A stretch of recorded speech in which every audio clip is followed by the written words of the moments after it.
नमस्कार। मैं प्रोफेसर अमिताभ बनर्जी, एक पब्लिक हेल्थ एक्सपर्ट हूँ। आज मेरे को बात करना है जो ओपियोइड क्राइसिस, जो कि नशा, ओपीएम का नशा। हम पहले बात किए थे कॉलोनियल टाइम में, जब अंग्रेज आए थे, उन्होंने इंडिया में ग्रो करके चाइना में ट्रेड किया था और पूरा उनका फाउंडेशन बना था। ब्रिटिश एम्पायर का जो रेवेन्यू ओपीएम से उन्होंने कमाए थे, इंडिया में चीप लेबर से ओपीएम ग्रो करके वो चाइना में उसको ट्रेड करते थे। चाइना के जो उन्होंने जब आपत्ति बताया तो दो ओपीएम वॉर हुए थे, opium war one, opium war two. 18 century में उन्होंने फिर अफीम का जो ट्रेड है पूरे दुनिया में धीरे धीरे फैल गया। कई अमेरिकन इंस्टीट्यूशन, यूरोपियन इंस्टीट्यूशन कई अफीम से काफ़ी रिच हो गए और अफीम का ये बढ़ता रहा। और अभी आज के तारीख में इसके जो जड़ है, ओपियोइड क्राइसिस। ये ओपियोइड क्राइसिस तो पहले तो अफीम स्मोक करते थे, अफीम खाते थे। फिर क्या है, ये पेन किलर, काफ़ी इसका मेडिसिनल यूज भी होने लगे। फिर फार्मा कंपनीज आ गए और पेन किलर के नाम से इसका फिर गलत यूज होने लगे। फिर कुछ फार्मा कंपनीज ने इसको ऐसे प्रमोट किया कि प्रिस्क्रिप्शन ड्रग्स के नाम से चालू हुआ, ओवरडोज, एक्सीडेंट्स, एडिक्शंस ऐसे।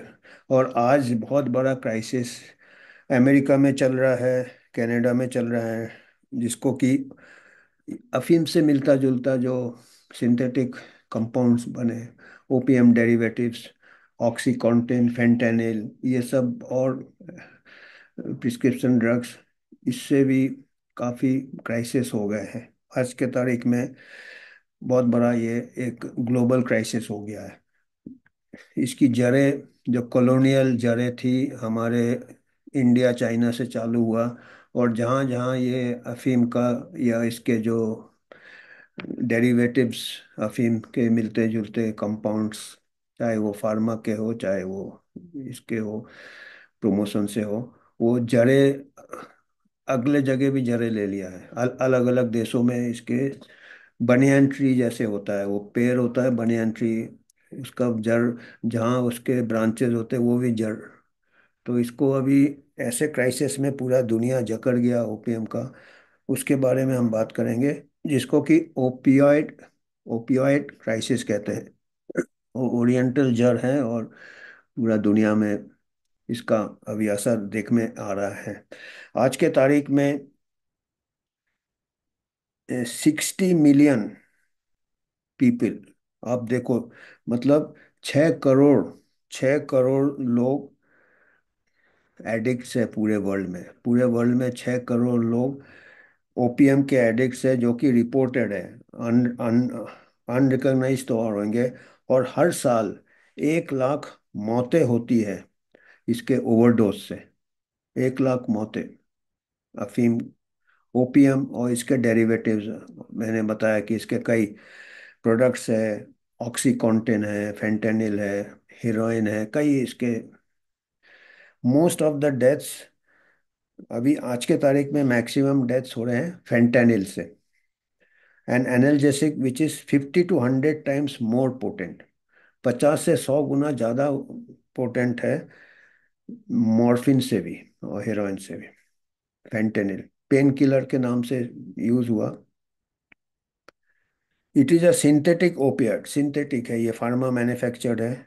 Utilise as both pain killer और एनेस्थीसिया में भी यूज होता है, पेन किलर भी यूज होता है। इसके यूज है, मेडिकल यूज है, पर ये मिसयूज होने चालू हो जाते हैं।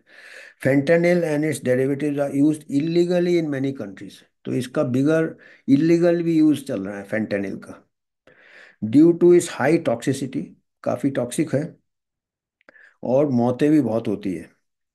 और इसकी मौतें बढ़ रही है फेंटेनिल इस्तेमाल का। तो फेंटेनिल आर ड्राइविंग द, आज के तारीख का जो ओपियोइड एपिडेमिक है, महामारी है, ये फेंटेनिल से चल रहा है।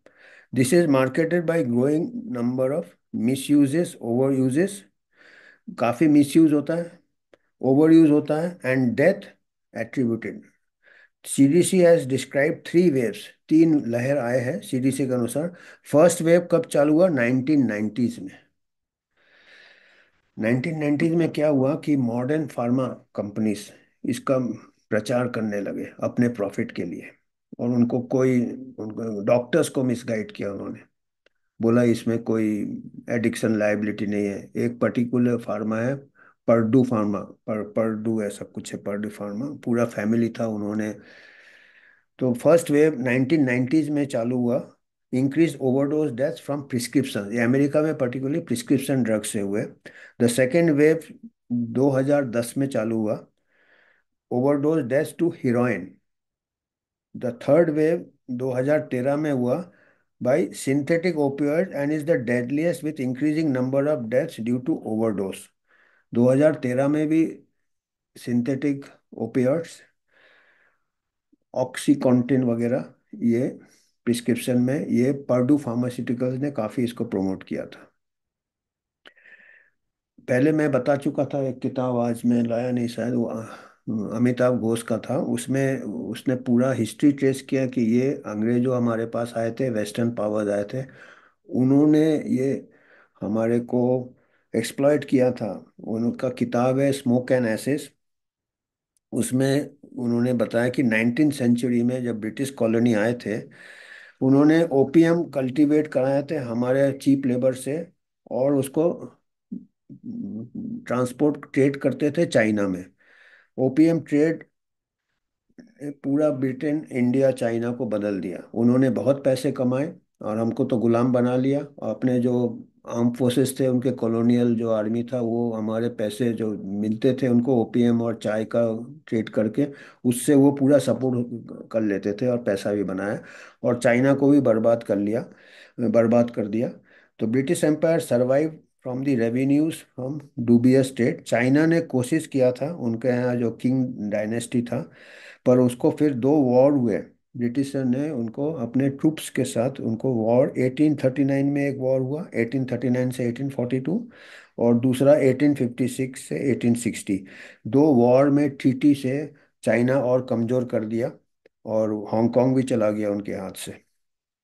और वो फिर ट्रेड से रोक नहीं पाए, क्योंकि वो ब्रिटिशर्स ने by force they forced opium on the China. Opium trade बहुत प्रॉफिटेबल था 19th सेंचुरी में। स्मोकिंग ओपीएम पॉपुलर हो गया और एशिया से यूरोप में भी चला गया। और profits from opium trade benefited some world, बड़े बड़े कॉरपोरेशन रिच हो गए, अमेरिका के बड़े बड़े फैमिली रिच हो गए ओपीएम से। और ये ग्लोबलिज्म एक प्रकार से पूरा, मैं बोला इसके जड़े, इसके पहले तो इसके ब्रांचेस फैल गए, बाद में यहाँ पे जड़ चालू हुआ, ब्रांचेस पूरे दुनिया में फैल गए, फिर वो ब्रांच भी जड़ बन गए और इतना गहरा बन गए कि अभी वो अमेरिका में जब सिविल वॉर हुआ था, ओपीएम, जो उनके सिविल वॉर, जो स्लेवरी के अगेंस्ट सिविल वॉर हुए थे, वेटरन्स जो वॉर के जो सोल्जर्स थे वो एडिक्ट हो गए मॉर्फिन को, क्योंकि पेन के लिए, उनके चोट लगी थी सिविल वॉर में, तो वो पेन से बचने के लिए वो, उसके बाद फिर रिक्रिएशनल यूज़ हो गए, मज़े के लिए लेने लगे वो अमेरिकन्स। और धीरे धीरे ओपीएम डेंस बन गए वहाँ पे। और कफ कफ सिरप में आता है ओपियम, आपको मालूम है, कोडीन, डायरिया में, बच्चों के डायरिया में भी यूज़ करने लगे। तो उसका बहुत मेडिसिनल यूज़ भी चलता रहा और रिक्रिएशनल यूज़ भी चलता रहा। और 1895 में the German Bayer drug company ने हीरोइन मार्केट किया as a strong cough separation. बताइए ये, it was recommended as safer. उसको जो भी नया बनाते थे बोलते थे ओपीएम से सेफ है, मॉर्फिन से सेफ है, और वो पता चलता था उसके भी एडिक्शन काफ़ी हो जाते थे। 1990s में अभी मॉडर्न ओपिएट क्राइसिस स्टार्ट हुआ। Doctors began to prescribe opium pain reliever, doctor prescribe करने लगे। False assurance by drug manufacturer, जो फार्मा कंपनी है, उन्होंने बहुत देवर, कुछ लोगों ने कहा इन लोग बिल्कुल बहुत, इन्होंने इविल है एक प्रकार से ये, जानबूझ के। OxyContin, OxyContin came to the market in 1996, and 2019 में 30 million people, American population turned addicts. 30 million लोग अमेरिका में एडिक्ट बन गए ऑक्सीकॉन्टिन के। Opioid overdose became the leading cause of death. 2017 को 72,000 डेथ्स अमेरिका में ही हो गए, क्योंकि अमेरिका में ये सबसे ज़्यादा मार्केटिंग हुआ था। Maximum deaths opiate crisis. The promotion and marketing of OxyContin was a commercial triumph. एक कॉमर्स के लिए, प्रॉफिट के लिए एक जीत था, पर पब्लिक हेल्थ के लिए ट्रेजेडी था। देखिए, जब पब्लिक हेल्थ, जब फार्मा कंपनी अपना प्रॉफिट देखता है और पब्लिक हेल्थ को ट्रेजेडी बना देता है, जन स्वास्थ्य को उसको कोई हित नहीं है। ये एक ओपीएम या ऑक्सीकॉन्टिन, फेंटानिल, इससे पता चलता है। Purdue pharma, Purdue, PURDUE, Purdue pharma and other pharma companies managed to obtain federal approvals for the opioid painkillers। Federal approval, FDA से अप्रूवल ले लिया। जो हमारे जैसे ड्रग कंट्रोलर है अमेरिका में, फेडरल जो FDA है, ड्रग एंड ये अप्रूवल के लिए, for the opiate pain killers. Influence doctors, doctors को भी इन्फ्लुएंस कर दिया। उनको ले जाते थे बड़े बड़े इसमें ट्रेनिंग सेशन में, कितने हजारों डॉक्टर को ट्रेन किया, 5,000 प्रोमोट। फिर उनके मार्केटिंग कैंपेन में डॉक्टर्स को यूज़ किया उन्होंने। और manipulate the judiciary, legal system को भी मैनिपुलेट किया। तो जब जब बाद में उनका ये पता चला कि उन्होंने इतने गलत चीज़ें किए हैं, एथिकल नहीं है डॉक्टर्स को गलत इन्फॉर्मेशन देके प्रमोट करना, उनको मार्केट करना। तो पर उन्होंने जुडिशरी को भी ऐसे मैनेज कर लिया था कि उनके जो टॉप, जो उनके जो टॉप ये थे, कंपनी के डायरेक्टर्स थे, उनको बहुत हल्के सेंटेंस से वो छूट गए। तो ये सब बता रहे हैं कि ये करप्शन का एक निशानी है, डीप सीटेड करप्शन, जिसकी वजह से ये क्राइसिस के जड़े गहरे हो गए अमेरिका में। एडिक्शन हो गए हैं, ये हो गए। तो ये क्या है कि ये एक प्रकार से हमारे लिए ये चेतावनी है, क्योंकि हमारा जो इंडियन सोसाइटी है अभी ये अमेरिकन वे में जा रहा है। और अभी अमेरिका थोड़ा जाग गया है, तो अभी हमारा भी बहुत बड़ा मार्केट है। और हमारा यूथ में अगर आप देखेंगे पेपर में रोज आता है कहीं ना कहीं पकड़े जा रहे हैं नारकोटिक्स। कहीं केरला में पकड़े जा रहे हैं, कहीं उत्तर प्रदेश में पकड़े जा रहे हैं, कहीं पूना में पकड़े जा रहे हैं, कहीं ये रेप पार्टी हो रहे हैं, वहाँ VIP के भी बच्चे इन्वॉल्व है, कॉलेज स्टूडेंट्स इन्वॉल्व है, यंग पीपल इन्वॉल्व है। तो ये हमारे यहाँ भी ओपिएट क्राइसिस चल रहा है अभी। और अभी एक और कुछ चेंजेस है जो कि चिंता वाली है। जैसे अभी जो हमारे कंट्री में जो अभी ओपिएट क्राइसिस है, उसमें अभी लेटेस्ट फिगर कुछ है कि इंडिया में 2019 को गवर्नमेंट ऑफ इंडिया ने एक सर्वे किया था। उसमें पता चला था कि हमारे कंट्री में 2%, 201, 2.1% लोग ओपीएम इस्तेमाल करते हैं। 100 में से दो, बहुत होता है, इतना बड़ा कंट्री है। उत्तर प्रदेश में सबसे ज़्यादा पाए गए हैं, और नॉर्थ ईस्ट स्टेट्स में भी, मिजोरम, नागालैंड में ही है। तो द कंट्री में कैचअप सून, USA से हालांकि कम है, पर USA में 3% से ज़्यादा था। पर जिस हिसाब से हम अमेरिकनाइज हो रहे हैं, हमारे यूथ के जो एनवायरनमेंट है उसके साथ सोशल चेंजेस है, स्ट्रेस है, ये है वो है। और कितने रेड्स अभी हो रहे हैं और उसमें पकड़े जा रहे हैं, VIP के बच्चे भी पकड़े जा रहे हैं, बड़े बड़े। तो इसमें एक हमको चिंता वाली बात है कि एक जो इंडिया का एक narcotic drugs and psychotropic substances act था, जो कि थोड़ा स्ट्रिक्ट था, वो 2014 में उसको अमेंड किया, थोड़ा लीनियंट बना दिया उसको। अभी देखिए ये डेंजरस है। अभी अमेरिका में जो आखिरी वेव आया था वो प्रिस्क्रिप्शन से आया था, नारकोटिक का जो वेव आया था।